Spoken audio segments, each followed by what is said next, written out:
How far can a woman push before the tables turn?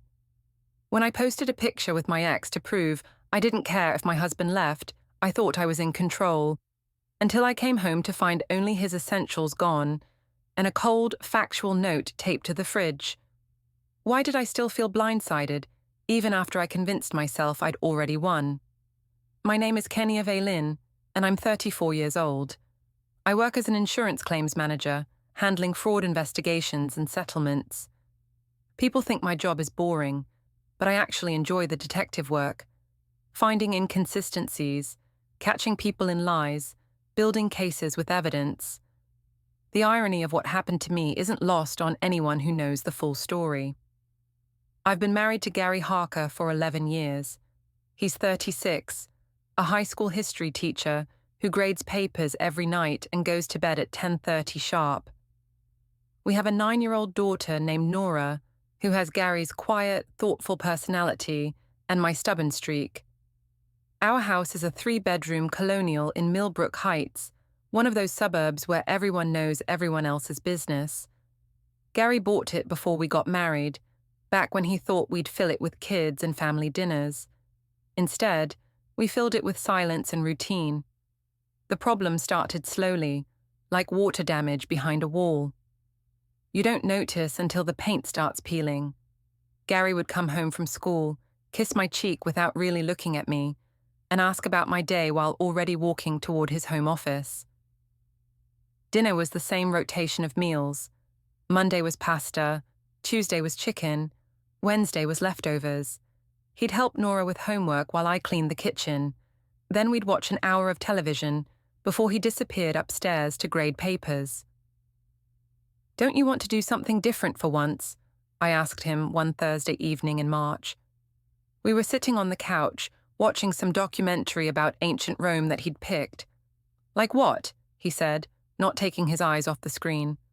"I don't know. Go out. See a movie. Have drinks somewhere." "We went out for your birthday last month. That was dinner at Romano's. With your mother." He finally looked at me. "What's wrong with Romano's?" Everything I wanted to say. Everything is wrong with Romano's and your mother's commentary about my job, and the way you order the same chicken parmesan every time, and how you check your phone for school emails during dessert. "Nothing," I said instead. "Never mind." That's when I started going to the gym after work. At least, that's what I told Gary. The gym was real. I did work out there, but it was also where I ran into Julian Rowe. Julian was my boyfriend senior year of high school, back when I thought I'd marry someone exciting who'd take me away from small-town life. Instead, I'd married Gary, who'd never lived anywhere but Millbrook Heights and seemed perfectly content to die here too. Julian looked good. Really good. He'd always been charming, with dark hair and green eyes that made you feel like you were the only person in the room. At 18, that had been intoxicating. At 34, married and bored, it was dangerous. "Kenia Veylin," he said, walking up to me at the water fountain. "I heard you were back in town." "I never left," I said, immediately regretting how pathetic that sounded. "Right, you married that teacher guy. Gary something?" "Gary Harker. How's that working out?" I should have said fine. I should have mentioned Nora, talked about how stable and reliable Gary was, made it clear I was happy. Instead, I found myself saying, "It's complicated." Julian smiled, that same smile that had gotten me in trouble 17 years ago. "Want to grab coffee sometime? Catch up properly?" I knew I should say no. I knew exactly where this was heading, but Gary was at home grading papers, probably already in his pajamas, even though it was only 8 o'clock, and I was tired of being the responsible one. "Sure," I said. "That sounds nice." We exchanged numbers. I saved his contact as Julian Jim in case Gary saw it. Not that Gary ever looked at my phone. He trusted me completely, which somehow made everything worse. The coffee date happened the following Tuesday. Julian worked as a bartender at a place called Maddox, downtown near the courthouse. He'd moved back to Millbrook Heights 6 months ago after his marriage fell apart in Chicago. She said I wasn't ambitious enough, he told me, stirring his latte. Wanted me to get a real job, stop working nights, start acting like a grown-up. That doesn't sound unreasonable, I said, though I was thinking about how Gary had been wearing the same style of khakis for 5 years and considered a new restaurant an adventure. Maybe not, but I like bartending. I'm good with people. I make decent money. Why should I change just because she thought it wasn't respectable enough? I found myself nodding. Gary thinks my job is too stressful. He's always suggesting I find something easier, like working at the library or being a substitute teacher. You're an insurance investigator, right? That's badass. No one had ever called my job badass. Gary usually changed the subject when I talked about work, especially if I mentioned the fraud cases. He said it made him uncomfortable, hearing about people lying and cheating. Claims manager, I corrected, but I was smiling. Same thing, you catch bad guys. We talked for 2 hours. Julian remembered things about me that Gary had never bothered to learn. How I'd wanted to be a detective when I was little. How I loved true crime podcasts. How I got excited about solving puzzles. With Gary, conversations were about schedules and responsibilities. With Julian, I felt interesting again. We should do this again, Julian said as we walked to our cars. I'd like that. I drove home feeling lighter than I had in months. Gary was in his office when I got there, door closed, probably working on lesson plans for the next day. How was the gym? He called out without opening the door. Good, I called back. Really good. That night, I lay in bed next to my husband and thought about how Julian had looked at me, like I was someone worth paying attention to.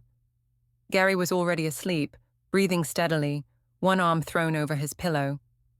I picked up my phone and scrolled through Instagram. Most of my feed was other moms from Nora's school, posting pictures of family dinners and kids' soccer games. Everyone looked so happy, so content with their ordinary lives. I found myself opening the camera and taking a selfie.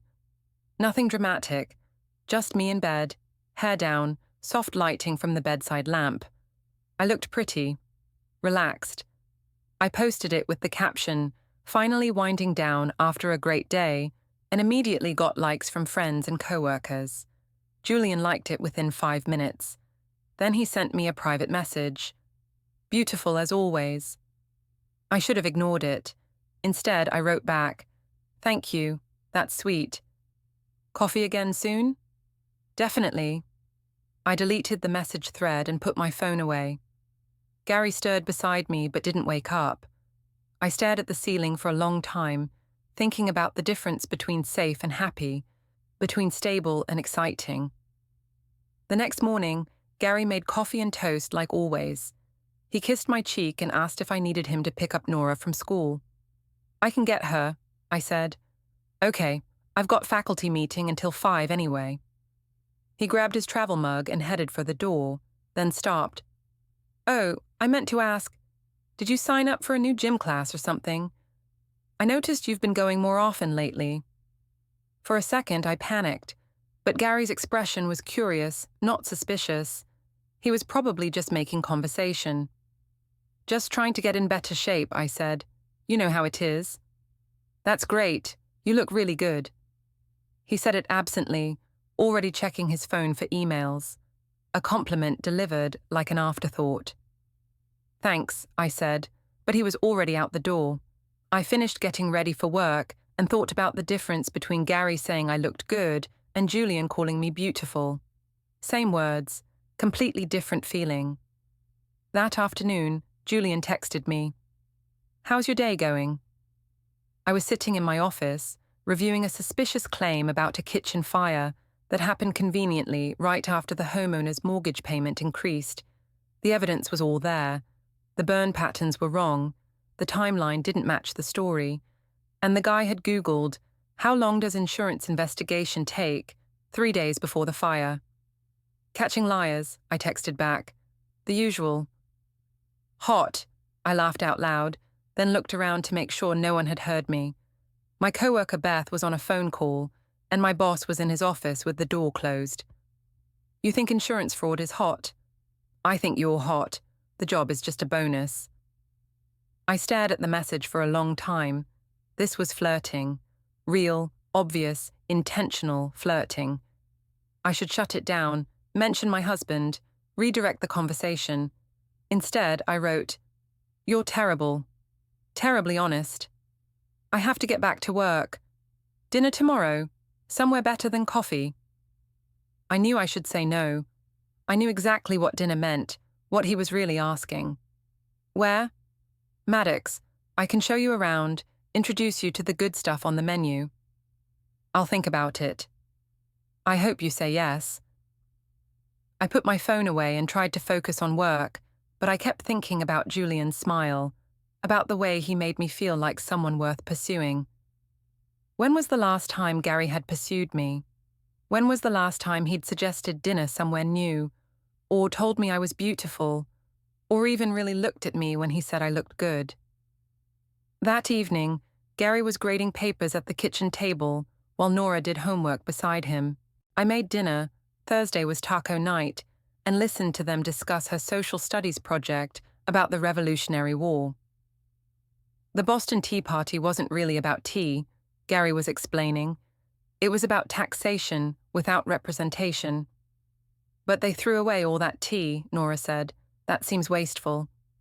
"Sometimes you have to make a statement, even if it costs something." I thought about that while I set the table.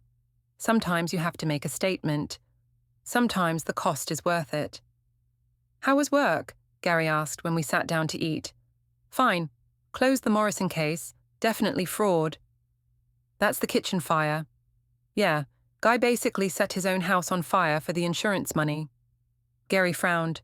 "That's awful. What happens to him now?" "Criminal charges, probably. Definitely no payout." "I don't understand how people can lie like that. How do they live with themselves?" I looked at my husband, so genuinely confused by dishonesty, so sure that everyone should just follow the rules and be content with what they had. "Maybe they feel like they don't have other options," I said. "There are always other options." "Are there?" He looked at me strangely. "Of course there are. You just have to be willing to work for them honestly." After dinner, Gary retreated to his office and Nora went upstairs to read. I cleaned the kitchen and thought about Julian's invitation. Dinner at Maddox. Just dinner. I could go, catch up with an old friend, and come home. It didn't have to mean anything more. I picked up my phone and typed, "Dinner sounds nice. What time?" His response was immediate. 7, can't wait." I deleted the message thread again and went upstairs to find something to wear. Friday evening, I told Gary I was meeting my friend Tessa for dinner. It wasn't a complete lie. Tessa was my best friend from college, and we did have dinner plans. For next week. "That's great," Gary said, not looking up from the stack of tests he was grading. "Tell her I said hi." "I will." "What time will you be home?" "Not too late. 9 or 10 maybe." "Okay, Nora and I will probably watch a movie." I kissed the top of his head, breathing in the familiar smell of his shampoo. For a moment, I felt guilty. Gary was a good man. He loved me, he loved Nora, he worked hard and never complained. He didn't deserve to be lied to, but he also didn't deserve to be taken for granted. And lately, that's exactly what I felt like. A fixture in his life, as predictable and unremarkable as his morning coffee routine. Maddox was busier than I'd expected for a Friday night. Julian met me at the door, looking impossibly good in dark jeans and a button-down shirt that showed off his arms. He'd always been fit, but bartending had added muscle definition that made my mouth go dry. "You look incredible," he said, kissing my cheek. His hand lingered on my waist just a second longer than friendly.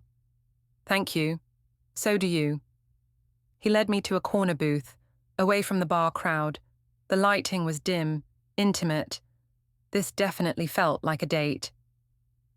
"So," Julian said after we'd ordered drinks, "tell me about your life. The real version, not the social media highlights." "What do you mean?" "Come on, Lise. I've known you since we were 17. You're not happy." The nickname hit me like a punch. Gary had never given me a nickname. I was always Kenia, occasionally Honey when he was being particularly affectionate. "I'm fine," I said automatically. "You're married to a high school teacher who probably goes to bed at 9:30 and thinks Red Lobster is fancy dining." I laughed despite myself. 10:30, actually, and he prefers Romano's. Jesus, how do you stand it?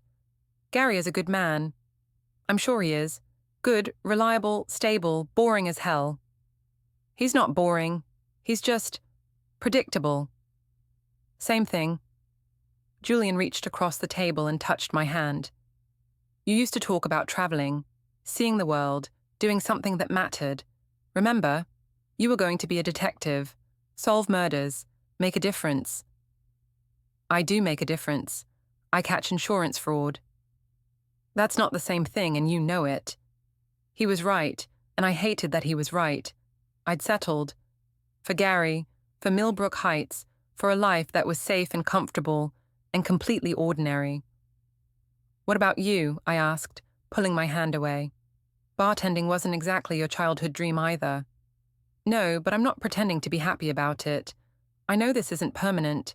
I'm saving money, figuring out what comes next. You're just stuck." "I'm not stuck. I have a daughter." "Kids don't have to be a prison sentence, Lise. Plenty of people have kids and still live interesting lives." The server brought our food, and we ate while Julian told me stories about his customers, about the drama that played out at the bar every night. He made it sound exciting, like being part of people's real lives instead of just observing from the sidelines. "You should come in sometime when I'm working," he said. "See the show?" "I don't think that's a good idea." "Why not?" "Afraid you might have fun?" "I'm married, Julian." "So? You're allowed to have friends.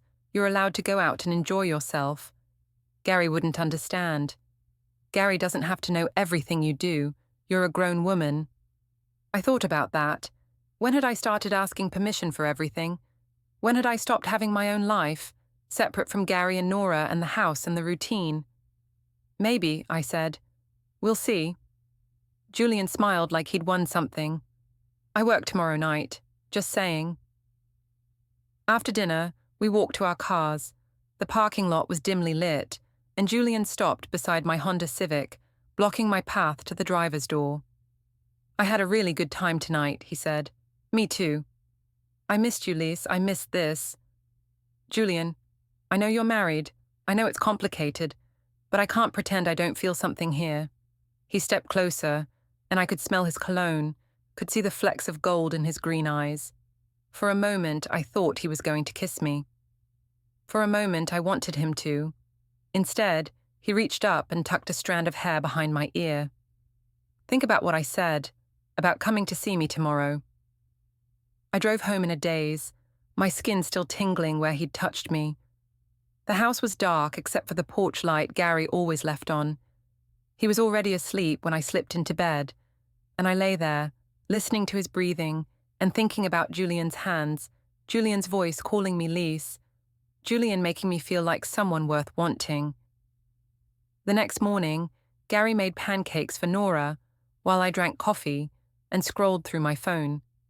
I'd posted a picture from dinner, just the table setting and my cocktail, captioned, "Much needed girls' night," and gotten the usual likes and comments from friends. "How is Tessa?" Gary asked. "Good. She's thinking about changing jobs." The lie came so easily it scared me. I'd always been honest, sometimes brutally so, but sitting there in my kitchen, watching my husband flip pancakes for our daughter, lying felt like the only way to protect what I was starting to want. "That's too bad. I thought she liked working at the bank." "She does, but she wants something more challenging." "Makes sense. You guys have always been ambitious." Ambitious. When had I stopped being ambitious? When had I started settling for good enough? That afternoon, while Gary took Nora to soccer practice, I found myself standing in front of my closet, looking for something to wear to Maddox. Not because I was definitely going, just because I wanted to be ready, in case I decided to. I settled on a black dress that Gary had bought me for Christmas 2 years ago. I'd worn it exactly once, to his office holiday party, where I'd spent the evening making small talk with other teachers' wives about school fundraisers and summer vacation plans. At 6 o'clock, Gary and Nora came home from soccer, grass-stained and happy. "How was practice?" I asked. "Good. Coach says I'm getting better at defense," Nora said, heading upstairs to shower. "That's great, sweetheart." Gary kissed my cheek. "You look nice. Going somewhere?" "I thought I might go out for a bit. Tessa wants to check out that new bar downtown." Another lie. They were getting easier. "On a Saturday night? Won't it be crowded?" "That's kind of the point." Gary looked confused, but he didn't argue. "Okay. What time will you be home?" "Not too late." "Drive safe." I almost changed my mind 3 times on the drive to Maddox. This was crazy. I was a married woman with a 9-year-old daughter, going to a bar to see my ex-boyfriend, who'd made it clear he was interested in more than friendship. But I didn't turn around. Julian's face lit up when he saw me walk in. He was behind the bar, mixing drinks for a group of women who were obviously flirting with him. When he saw me, he said something to his coworker and came around to meet me. "You came," he said. "I came." "You look amazing." "Thank you." He led me to a stool at the end of the bar, away from the crowd. "What can I get you?" "Surprise me." He made me something with vodka and cranberry and lime that tasted like summer and bad decisions. I sipped it slowly while watching him work. He was good at his job, charming with the customers, efficient with the orders, clearly popular with the regulars. "See that couple in the corner booth?" he said during a lull, nodding toward a man and woman who were deep in intense conversation. "She's married. He's not her husband." "How do you know?" "She keeps checking her phone, and she took off her wedding ring when she sat down. Plus, I've seen her here with her actual husband.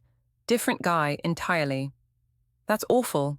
"Is it? Maybe her husband doesn't make her feel like that anymore." He gestured toward the couple, who were holding hands across the table, completely absorbed in each other. "She's still lying to him." "Maybe he's lying to her too. Maybe they're both just going through the motions, staying together because it's easier than admitting they're not happy." I thought about Gary at home, probably grading papers or watching the History Channel. Did he wonder what I was really doing? Did he care? "You're thinking about him," Julian said. "Who?" "Your husband.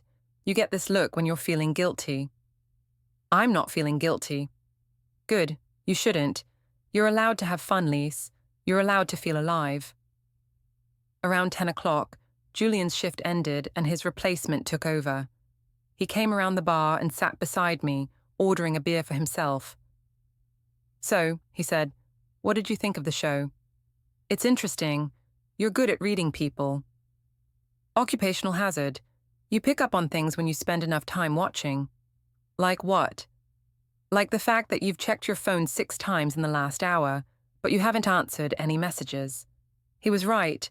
Gary had texted twice, once to say Nora was in bed, once to ask how my night was going. I'd seen the messages, but hadn't responded. "He's just checking in," I said, "or keeping tabs on you." "It's not like that." "Isn't it? When was the last time you went out without having to report back every few hours?" I couldn't remember. Gary always wanted to know where I was, when I'd be home, who I was with. I thought it was sweet, caring. But maybe Julian was right. Maybe it was controlling. "I should probably go," I said. "Or you could stay, have another drink, live a little." "Julian." "I'm not asking you to run away with me, Lise. I'm just asking you to stay for one more drink." I looked at my phone. It was 10:30. Gary would be asleep soon, and I could slip into bed without having to answer too many questions about my night. "One more drink," I said. Julian smiled and signaled the bartender. "That's my girl." The phrase sent a thrill through me that I tried to ignore. I wasn't his girl.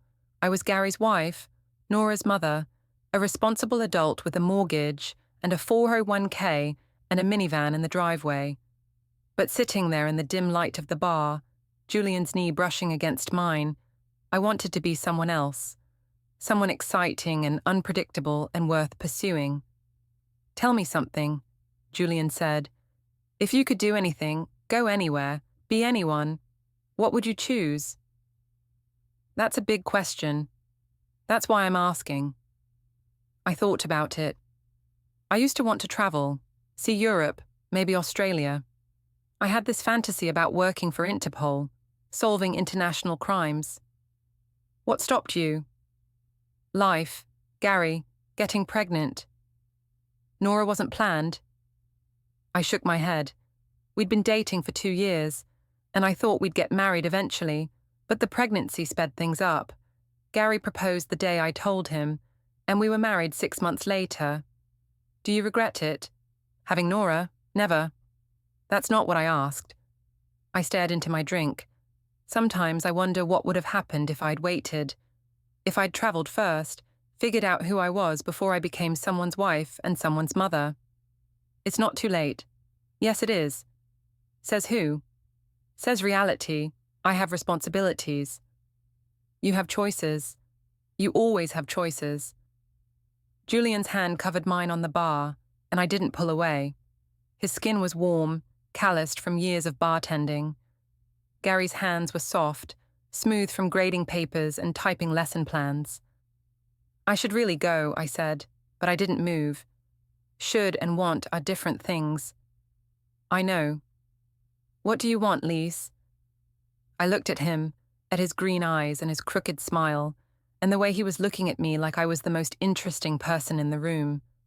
I wanted to feel like this all the time. I wanted to be someone worth wanting. I want to not think about it for a while, I said. Then don't. He leaned closer, and I could smell his cologne, could see the stubble on his jaw. If I moved just a little bit, just an inch or two, I could kiss him. I could cross that line and see what was on the other side. My phone buzzed. A text from Gary. Hope you're having fun. Love you. The guilt hit me like cold water. I pulled my hand away from Julian's and grabbed my purse. I have to go. Liz, wait. I'm sorry, I can't do this. I was halfway to the door before he caught up with me. Hey, he said, catching my arm. It's okay, we're just talking. No, we're not, and you know it. He smiled. You're right, we're not just talking, but that doesn't make it wrong. I'm married. You keep saying that like it means you're dead. It means I made a commitment. To be miserable. To be faithful. Have you been unfaithful? Because from where I'm standing, we've had dinner and drinks. We've talked. We've remembered what it feels like to enjoy each other's company. If that's unfaithful, then your marriage has bigger problems than you think. I stared at him, hating that he was making sense, hating that I wanted him to be right. I have to go, I said again. Okay, but Lise, this isn't over. You know it, and I know it. I drove home with the radio turned up loud, trying to drown out the voice in my head that sounded like Julian, telling me I deserved to be happy, that I was allowed to want more than what I had. Gary was asleep when I got home, his reading glasses still on, a book about the Civil War open on his chest. I took off his glasses and moved the book to his nightstand, and he stirred but didn't wake up. In the bathroom, I looked at myself in the mirror. My cheeks were flushed, my eyes bright.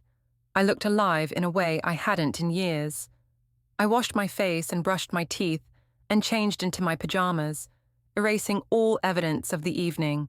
But I couldn't erase the feeling, the memory of Julian's hand on mine, the way he'd looked at me like I was someone worth risking everything for. I slipped into bed beside my husband and stared at the ceiling, thinking about choices and commitments and the difference between should and want. Somewhere around 2 a.m, I picked up my phone and typed a message to Julian. Thank you for tonight. His response came immediately, like he'd been waiting.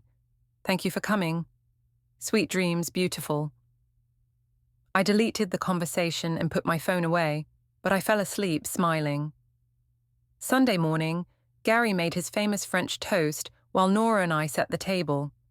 It was our weekend tradition, elaborate breakfast, family time, maybe a trip to the park if the weather was nice.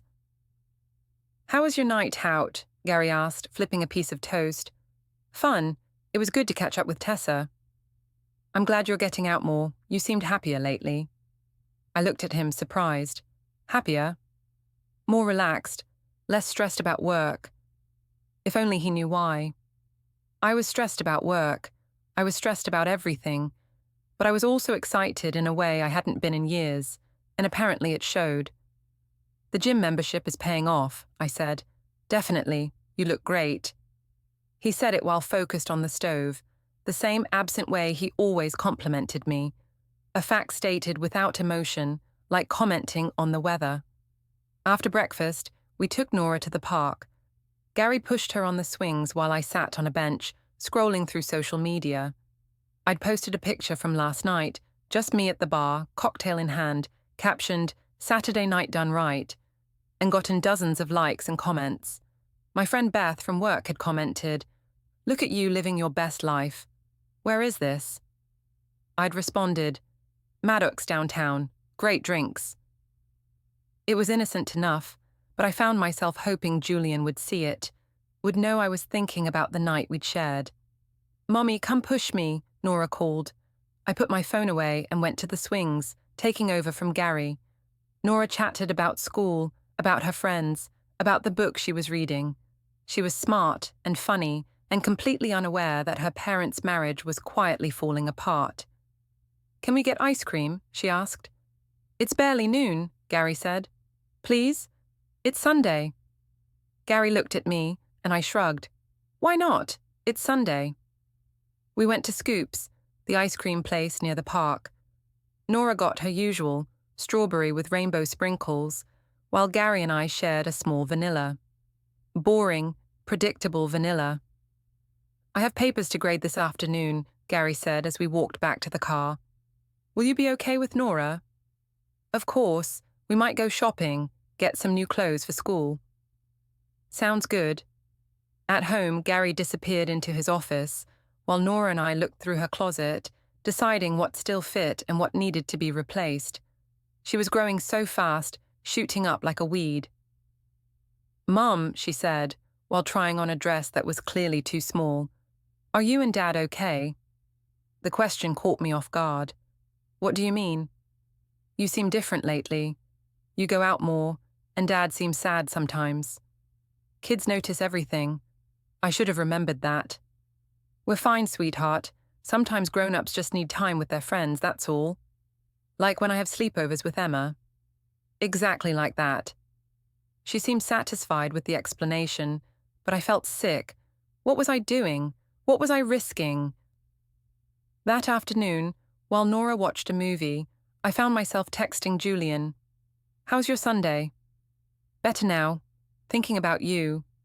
"Julian, I know, you're married, but I can't stop thinking about last night. We just talked." "We did more than talk, and you know it." He was right. We'd connected in a way I hadn't connected with anyone in years. It wasn't just physical attraction, though that was definitely there. It was the feeling of being seen, really seen, by someone who thought I was worth the attention. "I can't do this," I typed. "Can't do what? Text me? Talk to me? Feel something?" "Any of it. But you are doing it. You're texting me right now." I stared at the phone, knowing I should stop, knowing this was exactly how affairs started. Innocent conversations that became less innocent, boundaries that got pushed a little further each time. "I should go." "Wait, are you free Tuesday? I'm off work. We could grab lunch, somewhere public, completely innocent." "I don't think that's a good idea." "It's lunch, Lise. In broad daylight. What could happen?" Everything, I thought. Everything could happen. But I found myself typing, "Where?" "That little cafe on Main Street. Noon. Maybe. I'll take maybe. I'll be there either way." I put my phone away and tried to focus on the movie, but all I could think about was Tuesday, about seeing Julian again, about the way he made me feel like someone worth pursuing. Monday at work, I couldn't concentrate. I had 3 cases to review, But I kept thinking about Julian's invitation, about whether I should go, about what it would mean if I did. "You seem distracted," Beth said during our lunch break. "Just tired?" "Hot date this weekend." She was joking, but I felt my face flush. "Just dinner with Tessa." "At that bar you posted about? Maddox?" "Yeah. Have you been there?" "A few times. Great bartenders. There's this one guy, Julian something, who's absolutely gorgeous. Half the women in town have crushes on him." My stomach dropped. "Really?" "Oh yeah, he's like the town heartthrob. Divorced, charming, knows how to make a woman feel special. Why?" "Just curious." But I wasn't just curious. I was jealous, which was ridiculous. I had no claim on Julian. I was married. I shouldn't care if other women found him attractive. Except I did care. I cared more than I wanted to admit.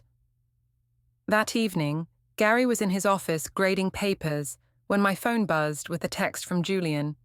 "Still thinking about tomorrow?" I looked toward Gary's closed office door, then typed back, "Yes." "Good. I've been looking forward to it all day." "It's just lunch." "Of course it is. Just lunch with the most beautiful woman in town." I should have been annoyed by the obvious flattery, but instead I felt warm all over. When was the last time Gary had called me beautiful? When was the last time he'd looked forward to spending time with me? "You're shameless," I typed. "Shamelessly honest." "I have to go." "Sweet dreams. Beautiful." I deleted the conversation and went upstairs to find Gary still grading, red pen in hand, stack of papers beside him. "How much longer?" I asked. "An hour, maybe 2. These kids clearly weren't paying attention during the Revolutionary War unit." "Want some coffee?" "That would be great, thanks." I brought him coffee and kissed the top of his head, breathing in his familiar smell. He squeezed my hand absently, already focused back on the papers. "Gary," I said. "Do you think we're happy?" He looked up, surprised. "What do you mean?" "I mean, are we happy? Really happy?" "Of course we are. Why would you ask that?" "I don't know. Sometimes I feel like we're just going through the motions." Gary set down his pen and gave me his full attention for the first time in weeks. "Is something wrong? Are you unhappy?" "I'm not unhappy, I'm just, I don't know, restless, I guess." "Is this about work? You've been working a lot of overtime lately." I had been claiming overtime, but not for work. "No, it's not about work." "Then what?" I looked at my husband, this good man who loved me and provided for our family, and never gave me any reason to complain. How could I explain that good wasn't enough anymore? That I wanted to feel excited about my life, wanted to feel desired and interesting and alive. "I don't know," I said finally. "Maybe I'm just having a midlife crisis." Gary smiled. "You're 34. Isn't it a little early for a midlife crisis?" "Maybe it's a quarter-life crisis, or a third-life crisis." "Maybe you just need a vacation. We could plan something for the summer, take Nora somewhere fun."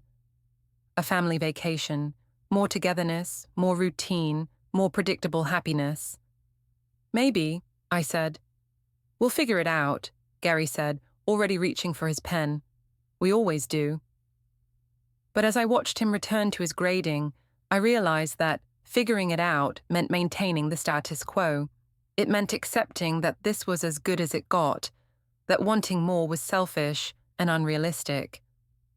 I went to bed that night thinking about Julian's invitation, about the choice I had to make.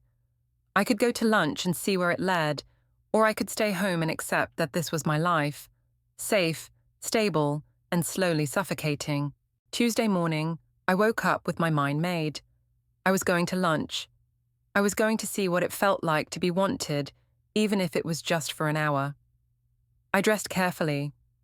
A blue dress that brought out my eyes, heels that made my legs look longer, makeup that took 20 minutes instead of my usual 5. I looked good, and I knew it. "You look nice," Gary said over breakfast. "Special meeting today." Something like that. At noon, I walked into the cafe on Main Street and found Julian already waiting. sitting at a corner table with 2 cups of coffee. He stood when he saw me, and his smile was like sunshine. "You came," he said. "I came. You look incredible." "Thank you." We sat down, and I was immediately aware of how public this was. The cafe was small, and I recognized several faces, people from Nora's school, neighbors, co-workers. If anyone saw me here with Julian, if anyone recognized him from the bar, it would be all over town by evening. "Nervous?" Julian asked. "A little." "Don't be. We're just 2 old friends catching up." But we weren't just friends, and we both knew it. The attraction between us was obvious, electric. Every time our hands brushed, reaching for our coffee cups, every time he smiled at me, I felt it. "Tell me about your week," Julian said. "Boring. Work, home, the usual routine." "No more girls' nights?" "Not yet." "You should come see me again. I work Thursday and Friday this week." "Julian." "What? I'm not allowed to invite a friend to visit me at work." "Is that what we are? Friends?" "We're whatever you want us to be, Lise. I'm just happy you're here." We talked for an hour about everything and nothing. Work, books, movies, memories from high school. Julian made me laugh in a way I hadn't laughed in months. He listened when I talked, asked follow-up questions, made me feel like what I was saying actually mattered. "I should get back to work," I said finally. "I know, but first let me ask you something." "What?" "Are you happy, Lise? Really, honestly happy?" It was the same question I'd asked Gary the night before, but coming from Julian, it felt different, more urgent. "I'm content," I said. "That's not the same thing." "No, it's not. You deserve more than content. You deserve to feel alive." He reached across the table and touched my hand, and I didn't pull away. "I want to see you again. Not just for lunch, not just as friends. I want to take you to dinner, somewhere nice, somewhere we can really talk." "I'm married." "I know. But are you happy?" I looked at him, at his green eyes and his serious expression, and I realized I'd already made my choice. Maybe I'd made it Saturday night at the bar, or maybe I'd made it the moment I'd agreed to coffee 2 weeks ago. But sitting there in the cafe, his hand covering mine, I knew I was going to say yes. "Friday night," I said, "but somewhere out of town, somewhere we won't run into anyone we know." Julian's smile was brilliant. "I know just the place." I drove back to work feeling like I was floating. I'd crossed a line, made a decision that would change everything. I should have felt guilty, should have been thinking about Gary and Nora and the promises I'd made. Instead, I felt alive for the first time in years. That evening, I told Gary I was going out with Tessa again on Friday. 2 weeks in a row, he said. "You guys are really making up for lost time." We realized we hadn't been seeing each other enough. "That's great. I'm glad you're reconnecting with your friends." He said it absently, already turning back to his laptop. He trusted me completely, never questioned my explanations, never suspected that his wife was planning to have dinner with another man. Part of me wanted him to be suspicious, wanted him to fight for me, to show some sign that he cared enough to be jealous. But Gary wasn't the jealous type. He was secure in our marriage, confident that I would never betray him. He was wrong. Friday couldn't come fast enough.